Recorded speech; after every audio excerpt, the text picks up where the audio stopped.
Yo, what's shaking, everybody? Welcome back to another edition of the Orange Bloods Texas Football Channel.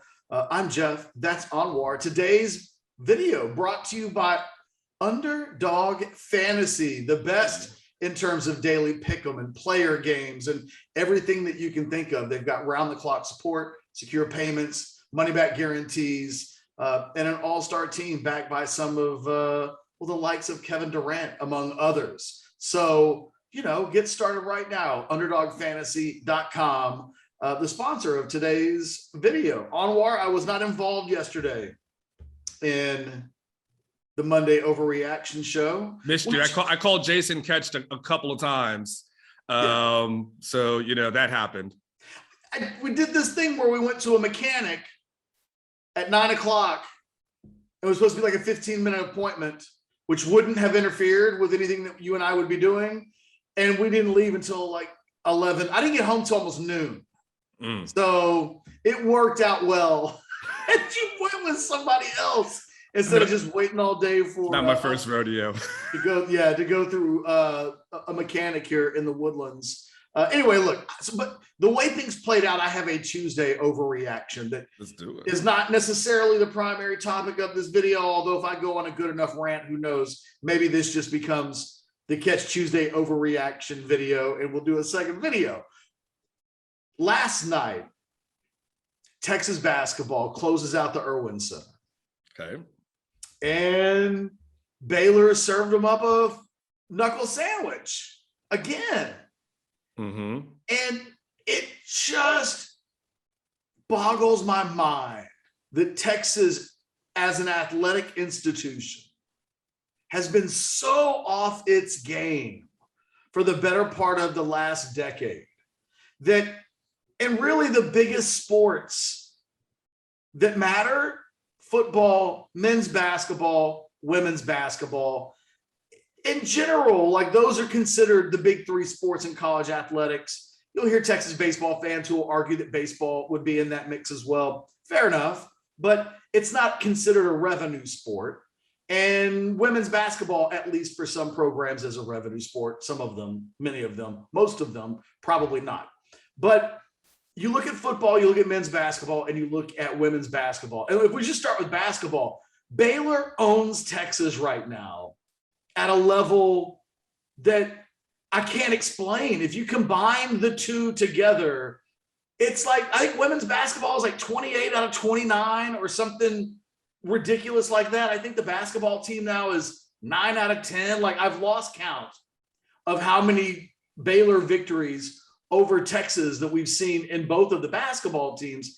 And then when you think about Baylor winning the Big 12 in football last year, and the fact that Baylor's now won multiple Big 12 championships since you've been on the beat.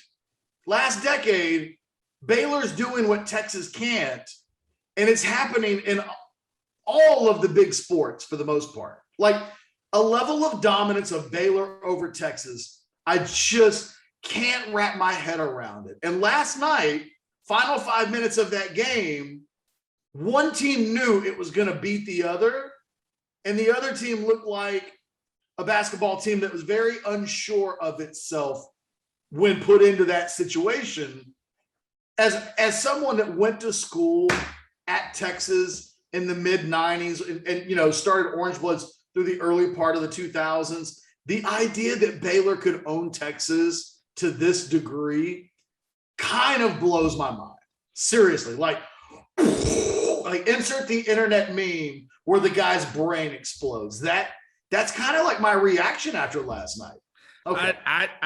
I'd like you to take me back to yesteryear, because look, the things I knew about Baylor prior to moving here and prior to the rise of Art Briles was the crazy scandal about the basketball team and the murder cover up. Like, it's always been some sort of wild west of some sorts that's going to. So take me back to, what did it used to be like? Like, who was Baylor in the conference, and how the hell did they get to how did they rise? I'm just kind of curious. You have to understand, I grew up as a Baylor fan. So you grew up in Waco. Yeah, from the age of 8, from the age of me being born until I was 10, I lived in Waco. Mm-hmm. And then from 10 on, up until the last year, I've lived in Austin. And so I have a very unique experience. My father is like a big deal Baylor alum. Like I come from Baylor family, right? Okay. And I grew up going to games, and Baylor was always the David versus Goliath. Baylor was always the David. Biggest moments when I was a kid in Baylor athletics always dealt with some Baylor underdog team beating Texas. I mean, it is the way of which they measured success was, could you beat Texas? When I moved to Austin, most of my formative years and going all the way, certainly through like the early part of the Mac Brown era before Art Briles shows up in Waco, what Baylor is doing to Texas did to Baylor in all sports. In football, Baylor was like a 70-0 game waiting to happen every year. For a while, Baylor was the homecoming game on steroids for Texas. And what the women's and the men's basketball teams have had done to them by Baylor, they did to Baylor once upon a time. So this level of it's a complete 180 from what a 35-year-old woman or man is watching something right now that in the first period of their lives, they never came close to seeing. And it's so eye-opening, because if you're a Texas sports fan, you're into athletics, that is the most flabbergasting thing you can almost say to somebody who's not in college right now. Someone who's older that grew up Baylor basketball coming out of the Dave Bliss scandal, where a player was murdered and there was weird coaching involvement in terms of just like the closest thing we've ever seen to the death penalty, essentially, in basketball they received. And yet here they are for a while now, way better than Texas. I mean, tons of credit to the Baylor athletic department in terms of putting people into place. They have a great eye for people to lead programs because it just keeps on happening. But wow, I'm watching the game last night thinking, okay, Texas has got a chance to get this off their back. And the last 5 minutes of that game screamed, one team knows that it's going to beat the other, and the other team is closing its eyes and wishes that it can beat the other. And, I think it's a cloud over this program until it changes that makes the people involved right now in Texas athletics the biggest losers in the history of Texas athletics. Wait, say that again. The people who've been involved in Texas athletics, for the most part, not the Eddie Reeses of the world, not like the women's track team who just won the Big 12. I'm talking about the big sports. I'm talking football, men's basketball, women's basketball. Every single person, player, coach, administrator, board of regents, president, all of it, their association with this last decade or so, this is the worst stretch of big boy, big woman's sports futility that we've ever seen in the history of Texas athletics, and that it's highlighted by being dominated by Baylor University. It is one of the things that'll be on everybody's tombstone that's involved in this university at this level. One of our Orange Bloods athletes, Rory Harmon, she did an interview with Serenity about a week ago, and Serenity and Rory took questions from people on Orange Bloods who were asking questions. And one of the things that I asked Rory that Serenity asked her was about the Baylor thing. I mean, it's like 28 out of 29, Anwar. Mm-hmm. That is, what could you and I do competitively against each other where the other person could lose 28 out of 29 times and still keep doing it? If you and I did coin tosses, right about the time when I hit 15 in a row on you, you'd be like, okay, I'm done. Yeah, I tap out. You like punch me. You know what? We're doing something else. We're playing punch the other person in the face game instead of like that. It's that extreme, and that it's now multiple coaches. You know, all of the football coaches are involved in this. The combination of Tom Herman and Steve Sarkisian let Dave Aranda come in and completely show them up. Took a program that was essentially on an unofficial deathbed after, the Art Briles situation. Matt Rule comes in, does a good job. Aranda comes in, lifts them up again, winning a conference championship again. Baylor's had multiple head coaches in the last decade win Big 12 conference championships without any recruiting advantages, without anything other than they're better at their jobs than the people that have been associated with the Texas athletic department. That's got to change. This is who they are right now. The program that can't get over Baylor. And they need to be open about that. Because if this was Oklahoma, they wouldn't stand for it. They wouldn't stand for it. And that it's Baylor, there's a weird avoidance of it. I mentioned when I asked Rory Harmon about it, she kind of deflected it and said, well, we don't really talk about the Baylor thing. And, at some point before my career is over, we want to beat them. But I'm not really thinking about them. And I'm like, how can you not? How can you be a part of a team that's lost that many games to another program and it not be the thing you think about every day? And I'm here to say on this Tuesday overreaction video brought to you by Underdog Fantasy, the Baylor thing is unavoidable now. They won the Big 12 championship last year. That's the standard for Steve Sarkisian in my mind now. If we get to the end of year 2 and Baylor and Aranda in year 3 is again competing for a Big 12 championship and Sarkisian isn't, it's going to be a case of, well, the guy that Baylor has is better than the guy that Texas has. And that will be unfair for some people, but look where he started. Look what he took over with. Look what has been accomplished. At some point, what you actually do has to matter. And that's the thing. Baylor keeps winning championships. They won the national championship in basketball. They've won multiple Big 12s with multiple coaches since Texas last won one. So anyway, that's my Baylor. Look, and again, I grew up a Baylor fan. So I come from this perspective of when I knew Baylor, they were Texas's play toy, if you will. There's another word that could have been used, but play toy is good enough. And that dominance extended as almost as recent as a decade ago. 2008, 2009, that's kind of when it ended. And Texas will not have its identity back until it can get over this Baylor thing. And it's been highlighted in women's basketball again this year. It's been highlighted again in men's basketball. Those teams 0-4 combined against Baylor.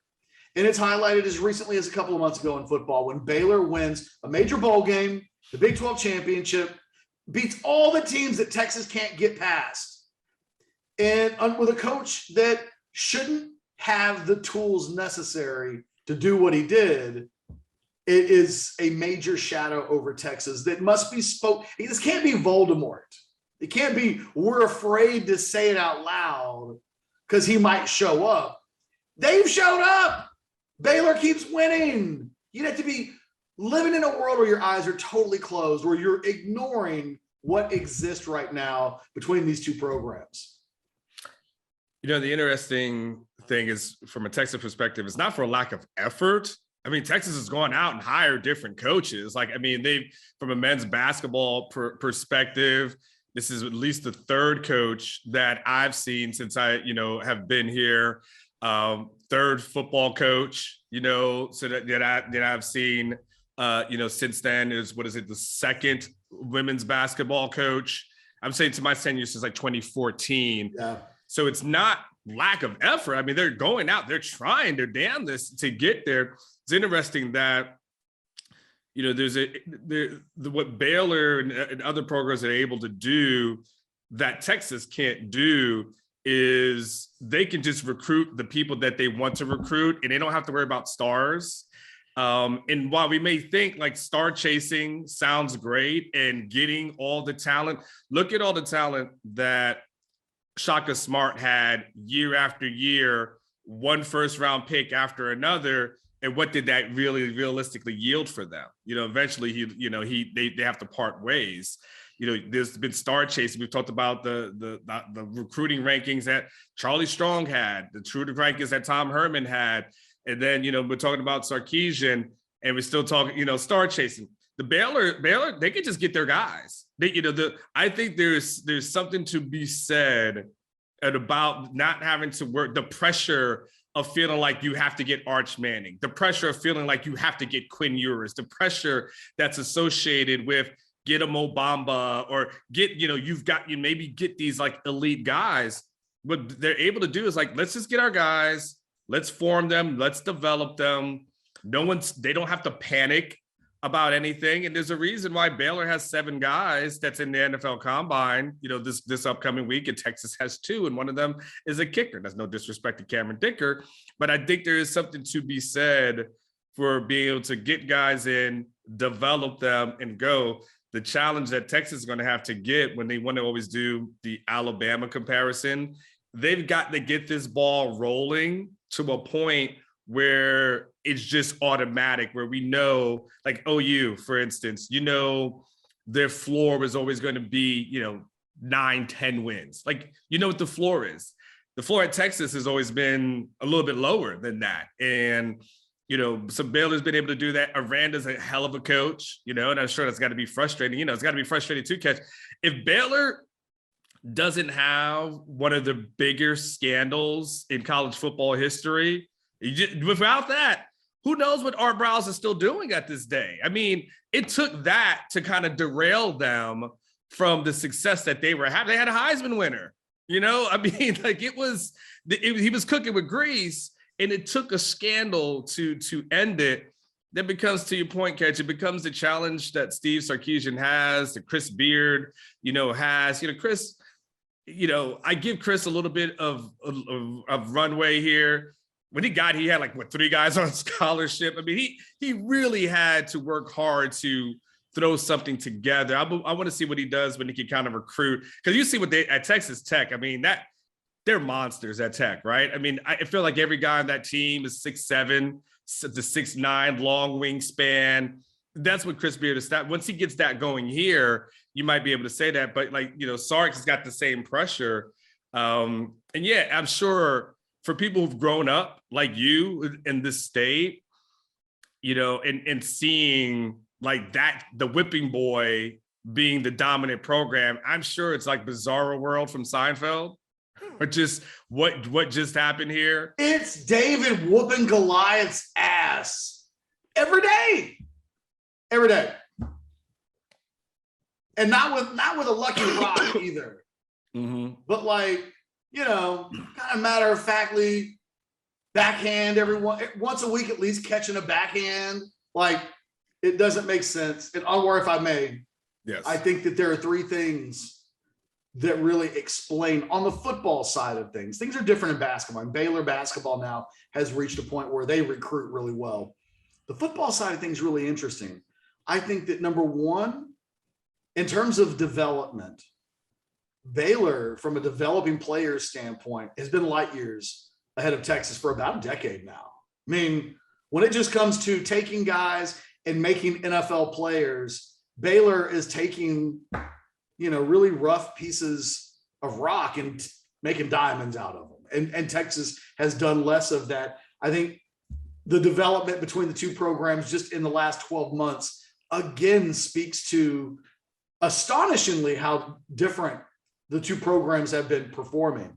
I think one of the things, to your point about recruiting, that can't be stressed enough is that Baylor gets to bring in a bunch of guys that always get to have a chip on their shoulder, mm-hmm. right? Most of them not highly recruited, So most of them throughout their career get to be David on a daily basis and told they're playing Goliath. And Texas is like Goliath. It's like in Avengers, in the last one, when Thor just drinks beer all day and watches TV and gets out of shape. That's Texas. They're Thor, but they're the drunk, beer-bellied, reality TV watching Thor, and not the one like saving planets.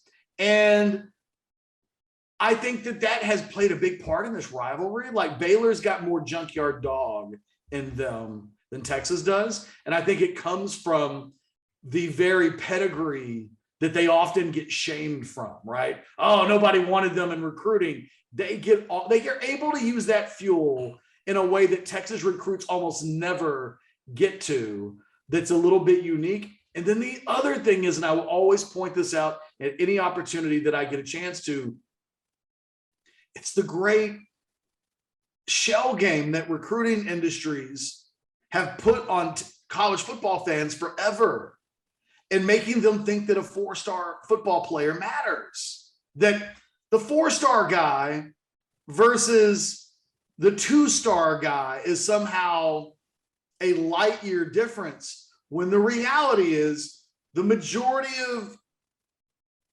average 4-stars have an 80% failure rate in terms of developing NFL players, and a 2-star is like at 95. But I mean, if you and I were standing up like on a high bridge and it was like, hey, we've got to clear the other side, would it make you feel a lot better if I told you your survivability rate's at 20 instead of 5? Probably not. No. A little bit.